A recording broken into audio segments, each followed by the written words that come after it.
We're in the original side of the Home Addition project. This original side of the house was built in about 1840, renovated in 1965. And as part of this project, we are looking at the attic insulation. Tom Mills here, and I'm here with James Visser of Capstone Insulation. And maybe you can tell us a bit, James, why attic insulation is so important. I mean, it's kind of obvious. We need to keep the heat in. Yes. But it's often an area that that people may have looked at once, done a bit about it, put a little insulation in, and then forget about it. Insulation is very important because air rises, and the air has a way of finding its way through any small crack or crevice, through the attic hatches, through plumbing stacks, furnace penetrations, through pot lights, bathroom fans, and if people don't address these issues, you're losing a lot of heat through your air. Insulation is important because that's the final part of keeping the energy in your home, but we look for air leakage control, then we put the insulation in, and the insulation stops the passing of energy from one area to the other. We're talking about insulation, but we're also talking about air leakage, you mentioned a number of times, because insulating well is not just about R value. I know people often think of just pure R value when they're thinking of insulation. There's a few different components to insulating well. Well, a vapor barrier is behind the drywall, and a vapor barrier will be part of the building envelope. It's very important to keep the vapor from passing from one side to the other, but it's also a good air barrier. And if you don't have a good air barrier, you're going to lose a lot of heat. So when we go into people's homes, we look for the air leakage points. Insulation is a product that prevents the passing of energy. It's hard to explain that because it's invisible.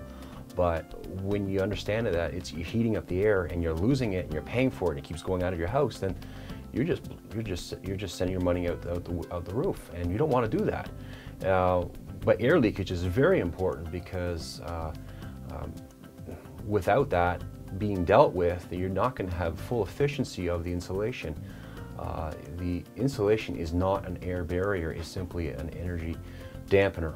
Well, and as I understand it, the air leakage, especially if we're dealing with an outside wall or a drafty attic, the air leakage can actually move the insulation around, which completely destroys the R value. Yeah, under high wind pressure situations, you can get that. I mean, in new construction, we find that the soffits aren't installed. They put the insulation in, and you end up with the insulation moving around, and you end up with bare spots. Well, that needs to be dealt with the building code, the building inspectors, and the builders. But you know, if everyone just takes a look in their attic and see what's there throughout the entire attic space, you'll see what you have. It doesn't take much to do that, and it's just a simple phone call to someone if you don't want to go up in the attic. Some people don't want to do that, and we'll go in there, we'll do an assessment for you, and then we can see what we can do for you. Now, there are times we walk in houses that are really well done, there's nothing we have to do. And that's a good report, but it's not always true. We see extremes. We've seen very well done to nothing.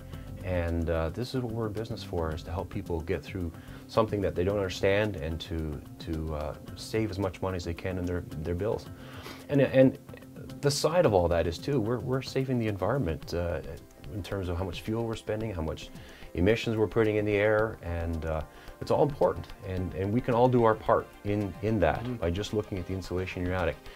That's great. Well, let's go ahead and get started. Okay, very good. We came into the house and right away we look for things like this. We see this nice attic hatch was sitting there, and it was painted shut, so it's probably opened up, and on top of it was a single layer of insulation. This is very typical. This is actually a good piece. It's not warped. It fits nicely in there. What we like to do is we upgrade that. We put a couple layers of styrofoam or SM Blue on top of that, and we put weather stripping all around the outside. That way it upgrades it and gets the air sealing and increases the R value for the attic hatch. It's a very typical problem. We see it in a lot of houses. In many places, in some places, we can find people that have no attic hatches. So it's a good idea to go there and take a look what you have. A good indicator of a problem with your attic hatch is you see dark cracks all around it, around the trim, and what you do see is our little friends, spider friends. They tell us about air loss. So when you see a spider set up, you know you got air problems. You have air leakage. Here we are in the attic, and we remove the insulation up to the cathedral ceiling. If we see that the bats of insulation are in there, so we've determined that we do not need to remove all the insulation and then try below cellulose insulation in these rafter pockets. But while we were doing it, we noticed that we found a light fixture This is where a lot of air loss occurs in attics.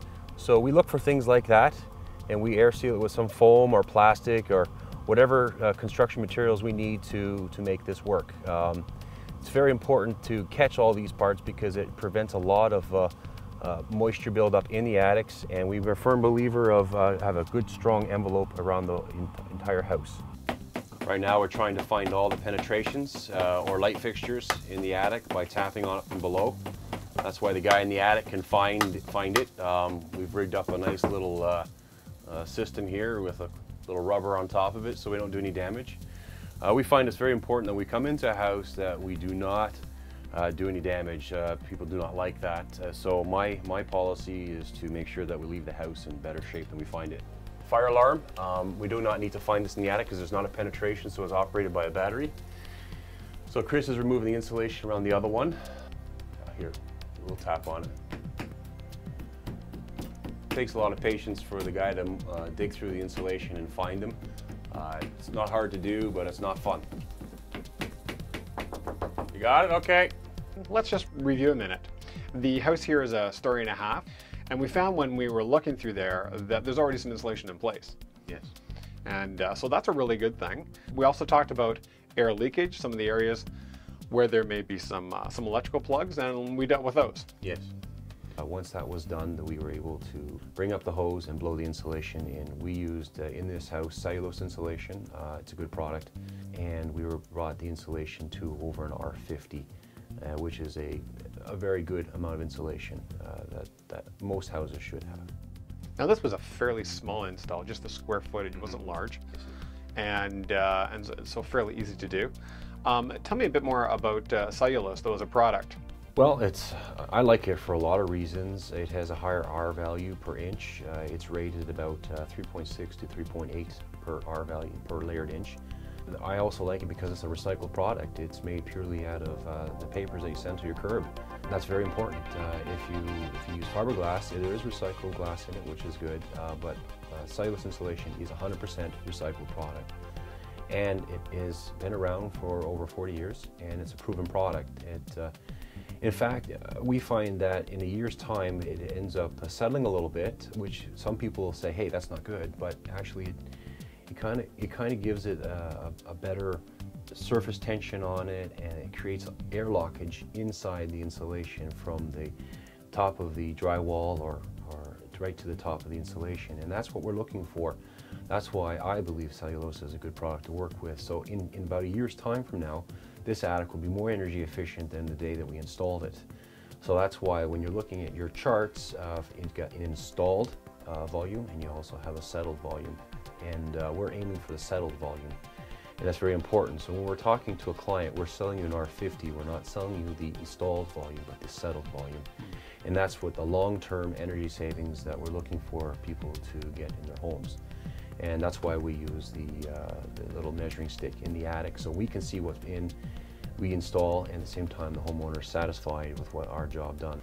Well, when we're in the attic and blowing insulation in, it's very hard to get the exact depth while you're holding your switch and your hose. So what we do is we put the measuring sticks in there so we can see how much depth of insulation we're going to put in. And it's also good for the client to see on the far end of the attic that they're getting the same amount of insulation they're getting by the attic hatch. We give that assurance so that people don't feel like they have to crawl to the other side, ruin the insulation that we put in there, and say, hey, did they actually give us that amount of insulation? So for us, it's a point of honesty. And if they see it installed and the end result, we have satisfied customers. And then we do the best that we can under those conditions. Well, it looks up to about 15 inches is what it looks like we got blown in there. Inches, yeah. And as you said, that's probably going to settle a bit, give us the R50. You did a great job. Thank you. Thank you very much. Thank you. My boys do a very good job.